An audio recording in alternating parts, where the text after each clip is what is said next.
Vamos a estudiar a Heráclito y a Parménides. Ellos dos probablemente, y no lo argumento yo, sino que muchos historiadores de la filosofía, que son los presocráticos más importantes. ¿Por qué? Porque si sus trabajos fueron tan grandes y chocaron tanto que produjeron un problema filosófico enorme que no se resuelve hasta Platón. Okay. Entonces, hoy vamos a estudiar ambas filosofías y como sabes que me gusta trabajar, vamos a ver también las vidas. Aquí está Heráclito y aquí está Parménides, ¿ok? La primera parte de la clase se trata de Heráclito, la segunda de Parménides y esta es la única clase que vemos a dos filósofos, ¿ok? Después de un calentamiento vamos a hablar un poco de la vida de Heráclito y luego vamos a leer una serie de aforismos. También te voy a explicar qué son los aforismos y qué podemos entender sobre el estilo filosófico aforístico. Después vamos a platicar de logos, que esto ya empezamos a platicar, y la idea de que todo está en flujo. De ahí nos vamos a ir a un sistema metafísico, que es una síntesis presocrática. Les voy a explicar todo esto. De ahí pasamos a Parménides, vamos a ver que fue un tipo de pensador muy diferente, y después vamos a cerrar la clase hablando del proema. El proema es la introducción del libro que escribió Parménides y tiene tres como apartados: el camino de la investigación, el camino de la convicción y el camino de los mortales. Ellos dos fueron presocráticos. ¿Qué significa esto? Que tenemos fragmentos de ellos. ¿Te acuerdas de la clase de Tales de Mileto? Que estudiar presocráticos es complicado porque no tenemos libros completos, ¿verdad? Tenemos algo de literatura primaria, que son fragmentos, y algo de literatura secundaria, que son comentarios sobre los fragmentos. Porque se perdieron. Se perdieron, lamentablemente. Hay un culpable, o sea, hay un güey que quemó cosas. Hay miles o millones, pero eran censurados. Hasta ya ni se sabe. Eran censurados también. Eran atacados, sí. Odiados, los sacaban, los mataban, ¿verdad? Vas a ver después con Sócrates cómo se pone bien serio ese tema. Necesitaban protecciones políticas. Y si perdían su protección política, compadre, o te matan o te escapas. Sí. O sea, así de sencillo. Por eso la vida de Sócrates fue tan importante. De hecho, creo que ni siquiera sabemos cuánta gente silenciaron y mataron. Porque, pues, de tanta censura y tanta destrucción que hasta desaparecen todo, su rastro de la historia. Entonces tal vez hay mucha gente, probablemente hay mucha gente que no conocemos y era igual de importante que Sócrates. Puede ser. Podemos especular. Ser, sí. Sí, definitivamente puede ser. Entonces, y vamos a cerrar con un argumento muy famoso, que es el argumento metafísico de Parménides de la no generación. Esto es metafísica. ¿Okay? Empezamos con este. Aquellos que buscan oro encuentran mucha tierra y poco oro. Esto es un aforismo epistemológico y hay mucha evidencia de esto. Ahorita lo vamos a platicar más que avancemos con Heráclito. Pero ¿qué significa? ¿Te acuerdas lo que era la epistemología? La epistemología es la búsqueda del conocimiento. Bien. Sí, ¿no? La teoría del conocimiento. Sí, la teoría del conocimiento. ¿Qué es una verdad? ¿Qué es una creencia? ¿Cómo sabes? ¿Cómo aprendes? Es el campo que se dedica a entender, o sea, entender el conocimiento, ¿verdad? Entender el entendimiento. Entonces, yo por mucho tiempo no sabía de dónde venía esta frase, pero luego reaprendí el origen cuando hice esta clase por primera vez, y esto viene de Heráclito. Y lo que está diciendo aquí es que, en general, las cosas importantes o el conocimiento verdadero no está así flotando por la tierra, así como el oro, ¿verdad? Al estudiar filosofía, como te has dado cuenta, realmente aprender filosofía no es un proceso así muy directo.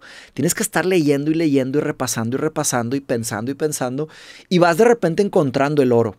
Pero así como el material del oro no está flotando en la tierra, el conocimiento y el entendimiento no están por encima. Tienes que realmente esforzarte para aprender, para entender. Si no, vas a estar con pura tierra. Investigar, por ejemplo, para una tesis o para un libro, se siente así. Estás como que, ¿qué es esto? Es pura tierra. De repente, encuentras algo, o de repente después de 2, 3, 4 días se conectan unas ideas y dices, ya me hace sentido. Ese es el oro filosófico, ¿ok? Entonces Heráclito está diciendo que para realmente encontrar las cosas que valen la pena, debes dedicarte con convicción. Heráclito tenía algo en contra de los flojos, de los que pensaban que todo era muy fácil y todo estaba regalado. No, para él tienes que encontrar profundidad. Tienes que buscar profundidad. Cuando estudiamos algo, especialmente en la filosofía, a lo que apuntamos es a lo profundo, no a lo superficial. Se requiere análisis, crítica, paciencia. Hay que insertar fricción. Por eso es esta conversación, ¿verdad? Ya llegaremos al concepto del método socrático y a la dialéctica platónica, pero eso es más adelante. Pero eso es un tipo de también, este aforismo nos muestra cómo trabajaba Heráclito. Porque me pueden decir, Mateus, pues tú nos prometiste premisa, conclusión, lógica deductiva. ¿Dónde está la lógica deductiva aquí? No está. Eso es otro estilo de hacer filosofía. Es un estilo aforístico. Sí. Y hoy vamos a platicar sobre esto. Heráclito viene de Éfeso, en la antigua Grecia, y fue el miembro de una familia aristocrática, es decir, una familia poderosa, una familia con ciertas riquezas, pero él famosamente decide alejarse de la vida política. Y esto, pues no todos los filósofos hicieron esto, pero de alguna forma hizo un tipo de tradición. No sé si él fue el primero, ¿verdad? Difícil saber. Pero muchos filósofos, por ejemplo Platón, también venía de una aristocracia muy poderosa, ya que llegamos ahí vamos a ver, y también decide alejarse. ¿Y por qué lo digo? Porque la vida política era casi obligatoria. Tú si eras aristocrático, tú tenías que ser de la vida política, de la vida aristocrática. Heráclito dice no. De hecho, hay una historia de Heráclito que sobrevivió, que es que él estaba jugando dados con unos jóvenes y se le acercaron unos políticos y le dijeron, ¿qué estás haciendo aquí, Heráclito? Y él dijo, pues lo mismo que ustedes, nada más que yo me estoy divirtiendo aquí con ellos, ¿verdad? Ustedes están jugando con la vida ¿verdad? De gente, ¿verdad? Como políticos. Yo estoy aquí disfrutando gente joven, ¿verdad? Riéndome, ¿verdad? Con ellos. Como que un poco cínico, como que un poco burlándose. Y él era famosamente maleducado con otros filósofos y pensadores. Hasta le llegaron a llamar misántropo. Un misántropo viene de miso, que es odio, y antropos, que es personas. Misantropía es el odio a la humanidad, el odio a las personas. Hay quienes pensaban que él odiaba a la gente. Yo tengo una teoría, que se los voy a pasar por ahí, porque yo pienso que, por un lado, yo creo que sí fue medio misántropo, pero con un tipo específico de personas. Pero por otro lado, creo que Heráclito le ayudó mucho a la gente, ¿verdad? Independientemente de su postura en su vida, el trabajo de Heráclito le abrió la puerta a miles de millones de humanos. Entonces, fue bueno para los humanos, ¿verdad? Él criticaba mucho a los acumuladores de hechos sin entendimiento. Y eso es una lección muy importante para la filosofía. La filosofía no se trata de memorizar.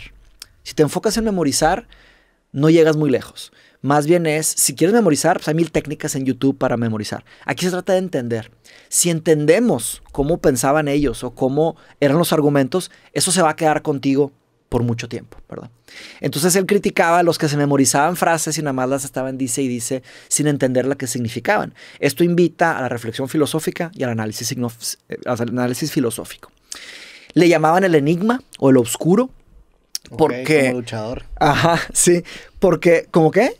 Parece luchador, sí. El enigma. El enigma, exactamente. Porque sus aforismos es de que ¿qué es eso? ¿Qué significa eso que está diciendo? Pero su intención es esa, es ponerte a pensar. Porque mucha gente dice, no, pues, di lo que quieres decir y listo. Sí, es una técnica, pero lo que él hacía era intencionalmente escondía el conocimiento para ponérsela difícil al lector. Hoy en día estamos en un tipo de mundo que hace lo contrario. Queremos solo facilitar todo. Nadie quiere fricción.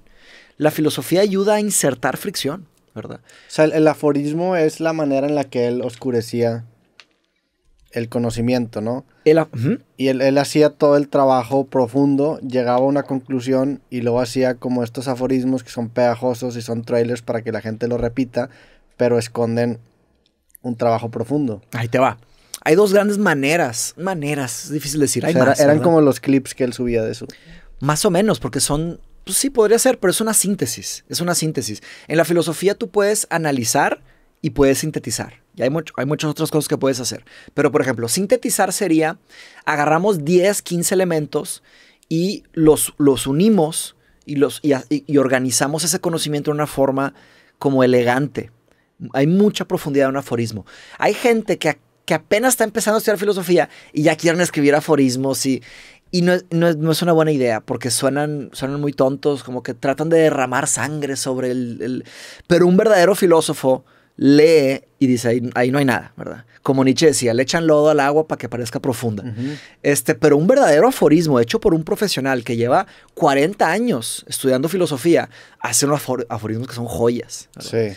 ¿Sabes? Entonces, es algo bien difícil de hacer. Pero es como meterle también marketing a su trabajo, ¿no? O sea... Pues depende. O sea, es una manera también de darlo a conocer de una manera fácil, aunque no sea con todo ese entendimiento profundo, pero de perdido sabes que existe. Sí, es una... yo creo que hace dos cosas. Una de las cosas que hace sí puede ser eso. Te puede magnetizar. Puede ser que te magnetices. De ¿qué significa? Y te obsesionas. Pero hay gente que lo puede leer y no entiende nada. Sí. Y simplemente se olvida. La otra opción sería hacerlo bien explicadito, ¿verdad? Bien largo, pero alguien dice, no, que voy a leer todo eso. Mejor ni lo leo. Sí. Otro puede decir, le entendí el primer enunciado. Ahora también le entiendo el segundo. También le entiendo el tercero. Y continúa. Entonces, yo creo que hay ventajas y desventajas de ambas técnicas. Ahora bien, la filosofía hoy... También hay dos grandes formas de hacer filosofía. No, hay miles, ¿verdad? Pero dos generales que puedes decir, ¿deberías de meterle arte a tu escritura o deberías de escribir seco? ¿Verdad? Hay filósofos que argumentan que deberías de meterle y hay otros que no. Por ejemplo, Schopenhauer pensaba que todo tipo de adorno en la filosofía es pérdida de tiempo, ¿verdad? Más bien la filosofía tiene que ser seca. Tienes que decir lo que quieres decir y no decir lo que no quieres decir, porque puedes estorbar. Por otro lado, Nietzsche dice, lo único que merece ser escrito y leído es aquello escrito con sangre. Sí. Entonces es de que, Yo se me hace que estoy más del lado de Schopenhauer, ¿no? Ok. Como programador, tal vez. Pues... ¿O no? Sí, o sea, a ver, entiendo el uso que le puede dar agregarle adornos, y si quieres que tu trabajo se popularice y trascienda más, creo que es algo necesario. Okay. Pero también es una manera de sesgarte a solamente usar... En el caso, por ejemplo, imagínate que quieres hacer solamente que rime. Como los dichos populares mexicanos que tienen que rimar. Son populares porque riman, pero también te estás sesgando por la estructura del lenguaje actual y por terminaciones en palabras que muchas veces son arbitrarias y generan ciertas relaciones. Excelente. Heráclito estaría... Pero Nietzsche, ¿por qué? O sea, quiero entender por qué Nietzsche lo defendía. Ok. Nietzsche lo defendía porque él pensaba que... ¿O a qué se refería con sangre? Exacto, esa es la pregunta más precisa. ¿Qué se refería con sangre? Que pongas quién eres ahí. Y sí, que lo adornes de alguna manera. Porque de alguna forma Nietzsche pensaba, claro, hay mucho más que hablar de Nietzsche sobre esto, ya llegaremos a la clase de Nietzsche, pero en pocas palabras sería que el ser humano no es tan racional como uno pensaría. Entonces él utiliza eso para meterse a través de los sentidos. Es retórica, o sea, es una manera de hacer... Eso es un tipo de retórica. Sí, ahí estoy completamente de acuerdo. Como un uso en el mundo, definitivamente. Claro que no será retórica en ese caso porque él estaría... Es que está más complicado eso porque su epistemología es perspectivista. Para Nietzsche no hay una verdad absoluta. Hay muchas verdades. Entonces, el escribir es un acto humano. Entonces, para él, ponerle tu sangre es mostrar claramente tu perspectiva, sin tratar de hacer un absolutismo de la verdad, ¿sabes?